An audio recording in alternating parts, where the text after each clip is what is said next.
Drawers are really an integral part of a lot of different furniture and cabinet making projects. And if you think about it, over the life cycle of a drawer, what abuse they take. We're constantly opening and closing the drawers, putting who knows what inside there, a lot of weight, a lot of stuff.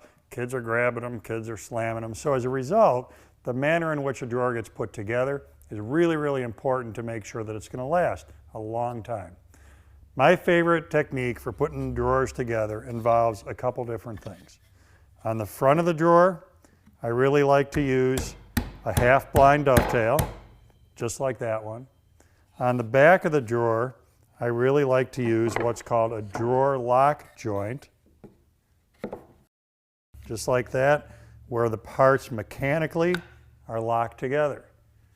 What I like about these joints, a couple different things. One, there's a mechanical interlock, so when we pull the drawer from the front and the back, even without glue on here, these parts can't come apart because of the way they're locked together. We've also increased the glue surface area, so we have more surface area for the glue to bond to.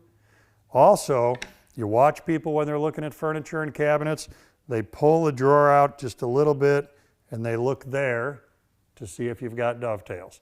So there's a cosmetic value to this where people attach dovetails to high quality stuff. And it is high quality because of the strength we get out of that joint. So here's what I'm going to do in this class. I'm going to take you through all the setup that you need on a half-blind dovetail jig, give you a lot of tips and tricks to make sure that you're using the jig correctly. Now, if your jig isn't exactly the same kind as the one I'm going to use on this class, don't sweat it. There are a lot of commonalities between these jigs, and the tips I'm going to give you here are going to be applicable to the jig you've got in your shop. Additionally, on the dovetail jig, we're going to do through dovetails, because I know that some woodworkers like to do half blinds at the front, throughs at the back, so I want to make sure you've got that capability. Same deal.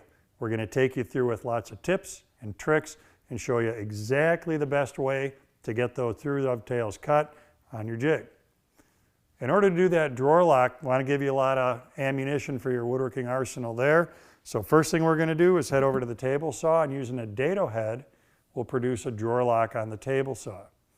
Using a similar technique but a different tool, we'll head over to the router table, and with a slot cutter, cut a drawer lock on the router table. Now what's cool about these is that we're using tools that are applicable to a lot of different woodworking projects, dado heads and slot cutters. If you want to check out a dedicated tool for putting drawers together, then you might be interested in what's called a drawer lock router bit.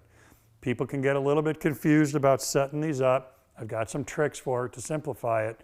We're going to do this work on the router table, making sure that you understand how to get the height of the bit and the fence position just right time after time, so the drawer locks you make with that always work. A lot of different approaches here, a lot of different ways to put a drawer together to make sure that once it goes together, it's going to stay together. So check out the class. It's really a good way to make sure that the drawers you're building for your projects are rock solid.